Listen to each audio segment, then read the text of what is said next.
वो एक मैंने कहानी, एक वो कथा आती है यूरोप में, वो कहा कि थी दो मित्र थे, दो में क्या नाम थे, पाइथागोरस, दो मित्र थे।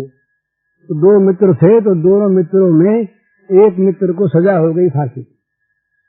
तो ये हुआ कि भाई उस समय रेलवे तो थी नहीं, तो कहा कि ये घर हो आवे, तो उससे कहा यार 3 महीने का तुमको समय दिया जाता है, पर 3 महीने में ये करना होगा कि तुम्हारे बदले में कोई यहाँ कैद रहे, और तुम अगर न पहुंच सको उस दिन, तो जो तुम्हारे बदले में रहे उसको फांसी हो जाए। उसका एक मित्र रहा, उस मित्र तो चाहता था कि ये हो जाए, इसके बदले में फांसी हमको हो जाए। तो मित्र ने अपना नाम लिखवा दिया, दस्तावेज पर साइन हो गया, सब कुछ हो गया, वो गया, ये रह गया। बड़ी खुशी से रहा। और अब इसके मन में ये भावना, ये कामना करता रोज कि 3 महीने बीत जाए और वो ना आवे तो बड़ा अच्छा, 3 महीने बीत जाए और वो ना आवे तो बहुत अच्छा। तो साहब रेलवे थी नहीं उस समय, घोड़ों पर आते थे, पैदल आते थे, तो 3 महीने पूरे हो गए। तब आज अंतिम दिन है, वो आया नहीं। तो ये कहता है जेलर से उससे कि भाई वो तो आया नहीं, समय पूरा हो गया, अब हमें फांसी लगा दी जाए। देर क्यों कर रहे हो? ये समझता है कि कहीं वो आ गया, फांसी से हम बच जाएंगे, तो हमारा ये बड़ा सुंदर अवसर जो है मित्र के लिए प्राण देने का, ये नहीं रहेगा, फिर क्या होगा। इसको चिंता है। जैसे धन वाले को, धन के लोभी को धन पाने की चिंता रहती, जल्दी पहले हम प्राप्त कर लें, दूसरा ना आ जाए, इसी प्रकार से इसको प्राण देने की चिंता थी, जल्दी से हमारे प्राण ले लिए जाए, मित्र बच जाए। तो आखिर बस वो समय हो गया, ये फांसी पर जाने ही वाला था। उधर से वो घोड़ा दौड़ाता हुआ आया कि मैं आ गया, वो आ गया। अब दोनों आ गए, वो कहते फांसी हमें लगे, वो कहते फांसी हमें लगे। वो कहते हैं कि भाई हम टाइम पर आ गए, फांसी क्यों इसको लगे, हमको लगनी चाहिए। वो कहता कि टाइम पूरा हो गया, मुझे फांसी तो लग रही तो मुझको लगनी चाहिए। ये मृत्यु की होड़, वो कहता मैं मरूं, वो कहता मैं मरूं, आखिर किसको मारे। तो उस राजा को बुलाया गया, राजा आया वहां पर। राजा ने आकर के पूछा कि भाई क्या बात है, कहा ये ऐसी बात है, कहा कि तुम्हारा संबंध क्या है। बोले हम आपस में मित्र हैं। कहा भाई तुम दोनों की फांसी माफ, एक बात है, तीसरा मित्र मुझको बना लो, वो तुम, तीसरा मित्र मैं बन। ये मित्र के लिए प्राण देने की बात। तो इस प्राण देने में एक चीज होती है, प्राण देना कोई मामूली बात नहीं है, बड़ी ऊंची चीज है। इस प्राण देने की बात में यश रहता है। मनुष्य जो है ये बड़ा यश का कामी है। हम लोग सभी बड़े बड़े लोग ये चाहते हैं कि इतिहास में हमारा नाम अमर रहे, इतिहास के पन्नों में स्वर्णाक्षरों में हमारा नाम लिखा जाए, ऐसी कोई कृति हमसे बन जाए, हमारा नाम अमर हो जाए। ये मनुष्य के मन में एक मान का लोभ रहता है, यश का लोभ रहता है बड़ा भारी। तो मित्र के लिए प्राण देना चाहे यश के लोभ से न हो, परंतु चाहे केवल प्रेम से, पर इसमें एक चीज तो रहती है बदला मिलने की। पर जो कलंक ले ले, एक कथा आती है ये भगवान राम के जीवन के संबंध में, उसका कुछ थोड़ा सा आभास अध्यात्म रामायण में है। कैकेयी मैया जो है न, इसको सारा जगत कलंकिनी कहता है। इतिहास में जितने लेखकों ने अब तक काव्य लिखे, इतिहास लिखे, जीवनियां लिखी, सब ने कैकेयी को गालियां दी। भरत ने गाली दी, वशिष्ठ ने गाली दी, अरुंधति ने गाली दी। सब कोई भी इसको कुटिल कहने से, कुटिला कहने से नहीं बचा। एक राम ने गाली नहीं दी। राम ने कहीं पर भी, किसी रामायण में भी ऐसी बात नहीं आती कि राम ने कैकेयी को गाली दी, अपशब्द कहा हो। तो क्यों? ये कथा एक आती है अध्यात्म रामायण में, उसका थोड़ा संकेत है। वन में जब कैकेयी अकेली मिली तो ये पहले जाकर के मिल करके पूछा माता से, बड़ी दुखी माँ, उसके आंसू पर आंसू बह रहे, सारा कलंक उस पर। दशरथ राज की मृत्यु हो गई, राम वन में आ गए, भरत ने राज्य लिया नहीं, असफल हो गई, सारा कलंक उसके ऊपर, दुख भार से दबी हुई, बिल्कुल किसी से कह न सके, मुंह न दिखा सके, सब के सब उसको अंगुली से बतावें। बड़ी बुरी स्थिति है ना। जरा कैकेयी की कल्पना कीजिए आप, कैकेयी का उस समय क्या हाल हो गया जब भरत ने दुत्कार दिया कैकेयी को। राजमाता होती तो शायद कुछ और होता। भरत ने दुत्कार दिया, शत्रुघ्न ने दुत्कार दिया, सब ने गाली दी। कैकेयी मरे तो कहाँ मरे, मुंह छिपावे तो कहाँ छिपावे। उस कैकेयी को वन में भरत के साथ जाना पड़ा। वहां अकेले में राम मिले तो राम ने कहा, मैया तुम मन में किसी प्रकार की चिंता न करना, ये तुम जानती मेरा ही करवाया हुआ सारा काम है। वहां कैकेयी ने कहा, भैया ठीक है, पर इतना कठिन काम किसी और से मत करवाना। कितना कठिन त्याग है। हमेशा के लिए, जीवन भर में नहीं, इतिहास में अमर नाम के जगह ये अमर नाम रहा कि कैकेयी कलंकिनी, उसने पुत्र स्वार्थ के लिए। पर वो कहते हैं कि कैकेयी अगर राम को वनवास दिलाने में कारण न बनती तो राम के अवतार का मिशन ही नहीं पूरा होता।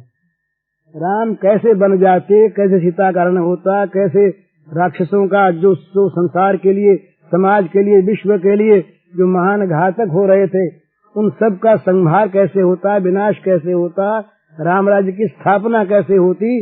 इन सब में मूल कारण जो है वो कैकेयी देवी हैं, जिन्होंने अपने ऊपर राम का कार्य करने के लिए, राम का कार्य संपन्न करने के लिए इतना बड़ा कलंक अपने ऊपर ले लिया, जिस कलंक की कहीं सीमा नहीं, उम्र भर तक ही नहीं, इतिहास में हमेशा के लिए कैकेयी कलंकिनी है। तो इस प्रकार का ये मैत्री भाव, ये बड़ा कठिन भाव है। राम की इच्छा से लिया नहीं ना, ये जहाँ इनकी गुप्त बात होती है वहाँ इच्छा की बात होती है। राम ने इनको नियुक्त किया इस काम के लिए, उन्होंने स्वीकार किया। हाँ नहीं वो बात होगा ना इनसे बात, इन्होंने फिर उसको स्वीकार कर लिया, दूसरे को मत सौंपना, हमको सौंप दिया, ये काम हमने कर लिया। कैकेयी उसमें, कैकेयी के दो चीज है, राम के सामने कैकेयी सुखी है, दुखी नहीं है, राम का काम करती है। जगत के सामने उसको नाट्य करना है, वही जगत के सामने अगर वो चीज आ जाए, प्रकाश में आ जाए तो कुछ नहीं रहे सर, तो राम ने काम करवा दिया। तो यही तो उसका मूल में एक रहस्य है। तो मतलब कहेगा ये कि मित्र के कलंक को अगर अपने ऊपर कोई ले ले, ये अर्जुन के संबंध में भगवान की ऐसी चीजें आती हैं। कई दफे अर्जुन से वो काम करवा लेते हैं और कहते हैं हम नहीं करवा। अर्जुन का सारा कलंक अपने पर लेने को भगवान तैयार रहते। महाभारत में कई जगह से प्रसंग आते हैं कि वो अर्जुन की सारी बुराई, अर्जुन की भूल हमारी थी, वो हमने किया। ये महाराज बलदेव जी महाराज खींच गए, बलदेव जी महाराज खींच गए, बोले ये सब तुम्हारा था नहीं। सोचा वाली तो पहली बात है, जब उसको दुर्योधन को मारा भीम ने, पांडवों की ओर से वो भीम ने मार दिया। वहां बलदेव जी आए, आकर के बहुत खींचे, हल उठा लिया एक बार तो वहां ये मारने चले तो श्री कृष्ण ने बस दोनों भुजाओं से उनको पकड़ लिया। महाभारत में आता है कि दोनों भाई जब इस प्रकार से वो मारने यहाँ वो पकड़े खड़े हैं, बड़ी शोभा हुई दोनों भाइयों, कैसा लिखा है महाभारत में, बड़ी शोभा उनकी, बड़ा सुंदर लगे दोनों। वो रोक रहे हैं, फिर उसका सारा ले लिया आपने। उनको कहना पड़ा ऐसा बलदेव जी को, तुम जानो तुम्हारा कहीं सारा तुमने करवाया। बोले हाँ हमने करवाया, आप पधारो। तो ये मित्र भावना, और मित्र भावना से ऊंचा भाव वो होता है जहाँ दुख देखे वहाँ मित्र भावना से काम नहीं चलता। मित्र भावना के बाद एक है करुण भाव, हृदय का पिघल जाना।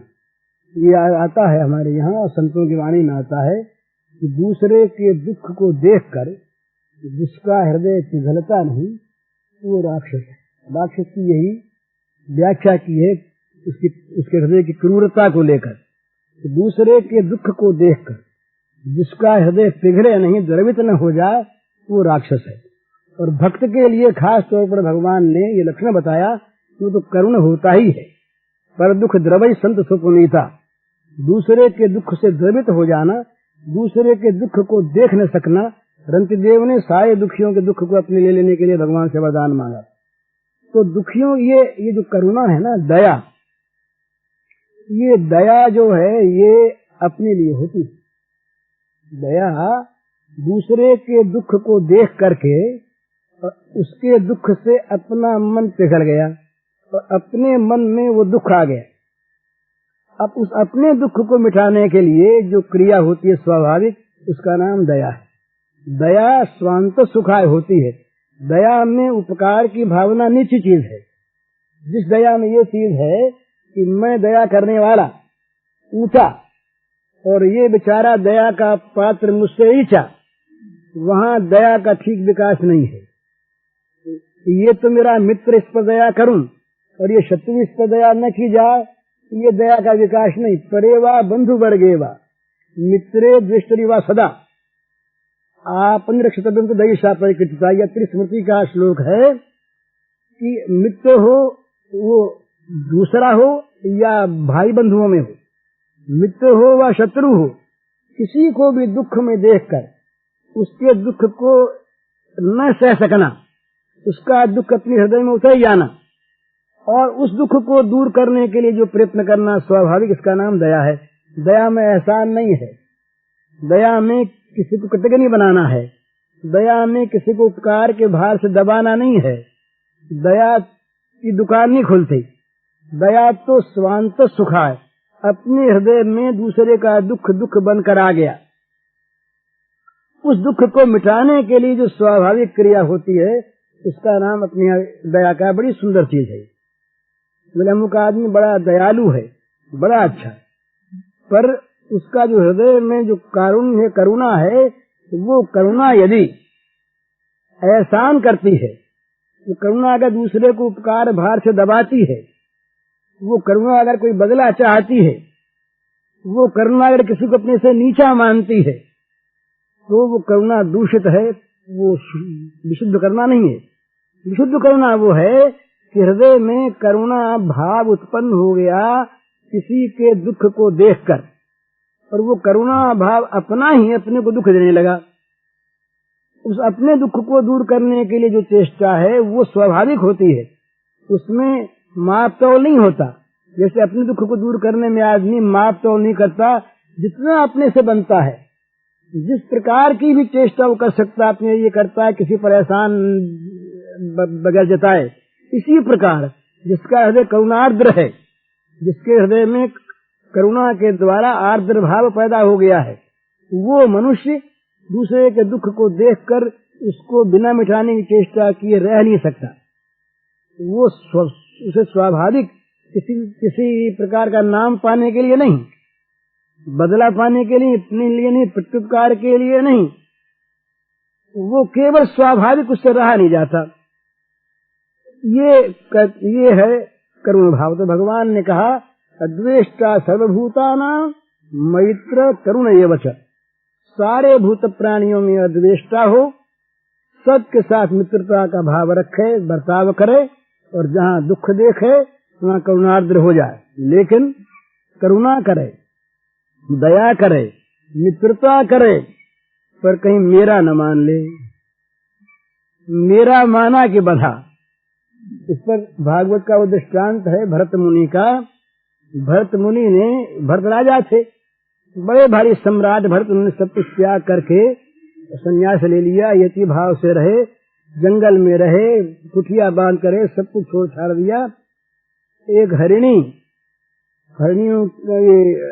का दल जा रहा था, सिंह ने बड़े जोर से दहाड़ मारी, गर्जना की, उससे एक हरिणी का गर्भ नदी में गिर गया। उस गर्भ में उसको मृग के बच्चे को, शावक को उठा लाए और उठा करके उसको पालने लगे दया। पर दया के साथ साथ उसमें उनका ममत्व हो गया, ये मेरा हरिण का बच्चा, उसमें मोह हो गया। अब उसको दया है वहां तक तो ठीक है, दया के साथ ममता आ गई, ममता के साथ मोह आ गया, मोह आ गया तो आसक्ति आ गई।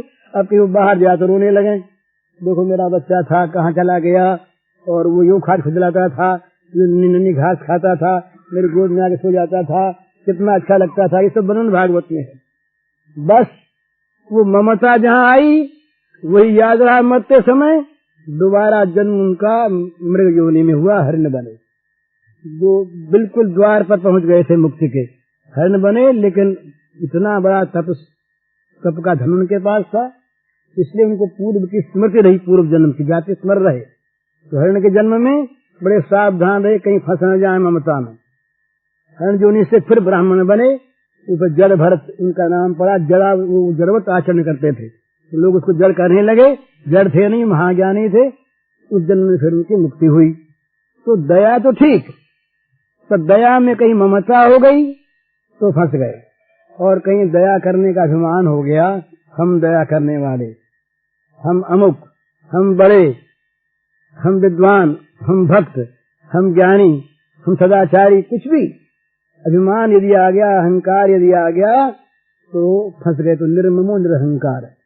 ये कहा कि सबसे द्वेषता रहो, सबके साथ मित्रता करो, दया करो, पर कहीं ममता न करो, अहंकार न करो। और अपने सुख दुख में क्या करें? तो सम रहो, सम दुख सुख। अपने सुख दुख में समता बरतो, दूसरे के सुख में प्रसन्न हो, और दुख में दुखी होकर दुख को टालने की चेष्टा करो। तो अपने सुख दुख में समता रखो। और अंतिम बात कही क्षमी। क्षमा में और अक्रोध में बड़ा अंतर है। भला मनु महाराज ने दोनों धर्मों को अलग अलग बताया है। 10 धर्मों में क्षमा अलग और अक्रोध अलग। हमारे साथ किसी ने बुरा बर्ताव किया, बुरा बर्ताव करके हमारे मन में क्षोभ उत्पन्न हो गया, विकार आ गया, बेकाबू हम हो गए, ये तो है क्रोध। तो क्रोध ना आना ये और चीज है। क्रोध ना आने का अर्थ क्षमा न करना नहीं है, गुस्सा नहीं आया हमें, पर उसके दोष को तो हमने अपने मन में याद रखा ही, और दोष का बदला लिया जाता है। महाराज बहुत ये प्रतिशोध की भावना है ना, ये मन में रहती है बहुत लंबे दीर्घ काल तक। एक आदमी ने हमको गाली दी, बदले में हमने गाली दे दी, बदला हो गया। एक आदमी ने हमको गाली दी, हमने बदले में गाली तो नहीं दी, पुलिस में रिपोर्ट कर दी। अपनी जबान बोले क्यों गंदी करें, पुलिस आप समझेगी, बदला तो उसको मिल जाए, ये कर लिया। ये न किया, बहुत अच्छे आदमी हम हैं, बोले भाई क्यों पुलिस में जा, क्यों गाली से बदले में गाली बके। सब भगवान तो देखते हैं ना, वो अपने आप इसका फल दे देंगे। ये बड़े अच्छे आदमियों की चीज है, पर यहाँ भी उसको बदला मिले, ये हमने भगवान के नालिश कर दी, फरियाद कर दी। ये भी नहीं किया हमने, हमारे मन में ये भी नहीं आया, न हमने गाली बदले में दी, न हमने पुलिस में रिपोर्ट की, न हमने भगवान के यहाँ नालिश की, कुछ नहीं, हो गया। मन में याद है किया था बड़ा बुरा। उसके 10 वर्ष के बाद, 15 वर्ष के बाद उसका लड़का मर गया। याद आ गई बात, बोले देखो भगवान घर में न्याय है ना, हम निर्दोष को इसने गाली दी थी, आज भगवान ने देखो इसका फल दे दिया। चाहे भगवान ने फल दिया हो किसी और कर्म का उसको, पर हमने उसको अपने खाते में खटा लिया कि भाई हमको गाली दी थी, उसका फल इसको भगवान ने दिया। ये प्रतिशोध की भावना मन में रहती है कब तक, जब तक क्षमा नहीं।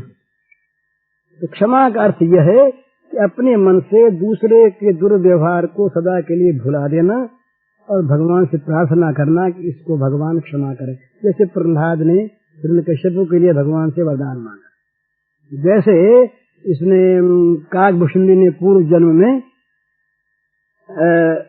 वो गुरु का अपमान किया, शिव जी ने शाप दिया, इनके गुरु ने दुखी होकर के उस शाप को वरदान के रूप में परिणत करवा दिया। ये क्षमा।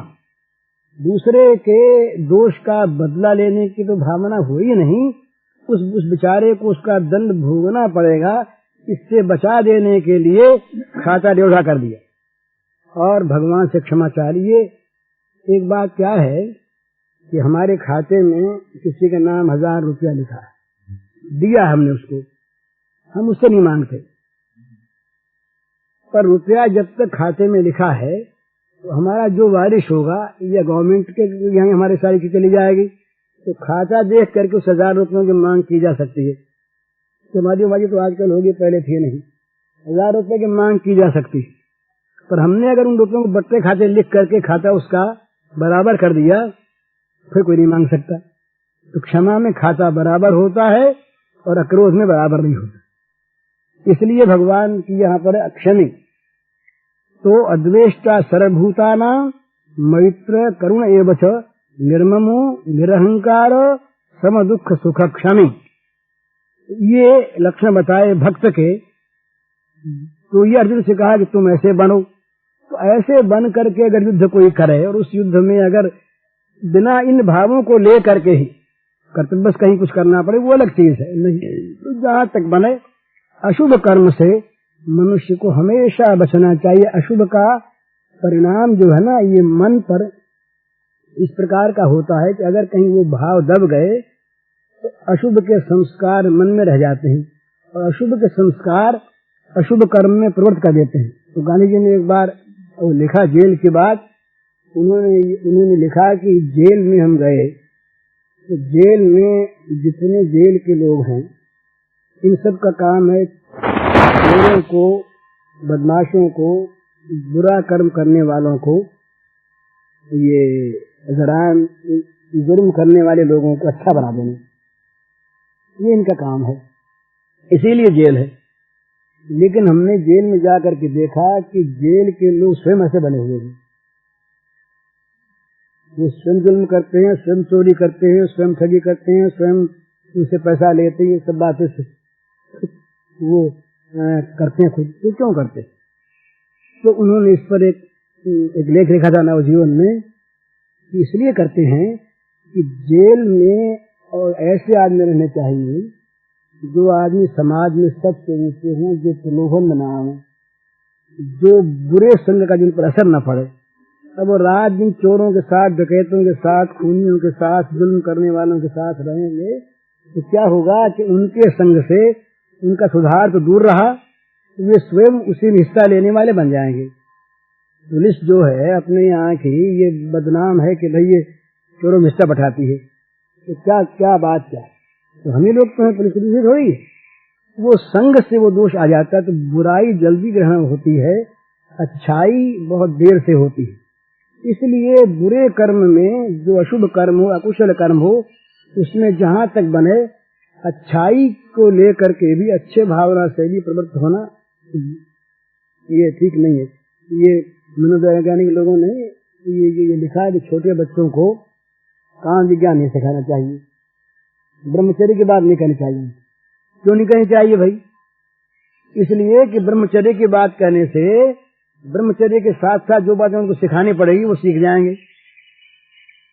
तो जो अपने आप सीखने की बातें पीछे हैं उनको पहले मत सिखाओ, क्योंकि पहले उनको सिखाने जाओगे, सिखाओगे अच्छे के लिए, पर अच्छाई तो आवेगी और बुराई तो आ जाएगी। इसलिए हमेशा शुभ का प्रयोग, शुभ का संपादन, शुभ का ग्रहण, शुभ का धारण करे और भगवान से यही मांगे कि कभी भी अशुभ करने की न हमारे मन में प्रवृत्ति हो, न आवश्यकता हो, और न महाराज कभी आप ही ऐसी आज्ञा दें जिससे अशुभ कर्म करना पड़े। अशुभ की भगवान नहीं आज्ञा देते, ये तो हम ही भगवान की आज्ञा मान लेते बहुत दफे। भगवान तो अशुभ की कहीं आज्ञा देते हैं तो अशुभ नहीं होता, वो अशुभ में शुभ बना के आज्ञा देते हैं। वो तो संख्या अगर कहीं खिलाने को भी अच्छे वैद्य तो उसको शोध करके देते हैं, उसकी मात्रा बता देते हैं जिससे संख्या व अमृत बन जाता है। इसी प्रकार भगवान ने गीता में युद्ध की आज्ञा दी तो उसको निष्काम भाव के द्वारा पवित्रता में कर दिया।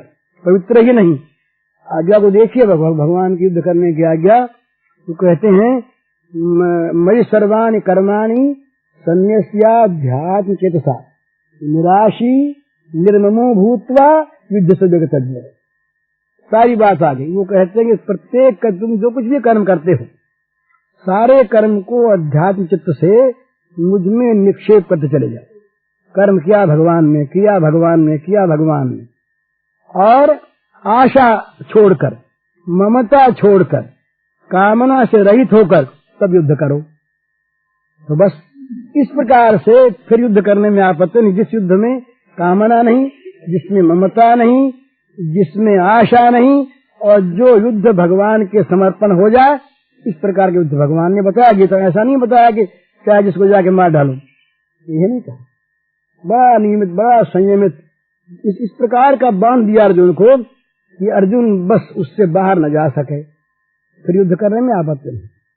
वैसा युद्ध अगर हम न कर सकें तो हमें युद्ध से विरत रहना चाहिए, नहीं तो पाप लगेगा ही। इस प्रकार से निरंतर अशुभ से आदमी बचे, इंद्रियों को, मन को, बुद्धि को बुराई से हमेशा बचाता रहे। बुराई ग्रहण जल्दी होता है और बुराई पनपती बहुत जल्दी है, ग्रहण नहीं होता, बढ़ती जल्दी है। ये आंख वाक जो है ना तो बहुत जल्दी लग जाते हैं, बगैर पानी के भी ये लगे रहते हैं।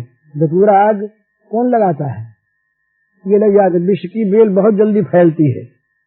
तो इस तरह से ये तमोगुण जो है ना, तमोगुण का विस्तार जल्दी होता है।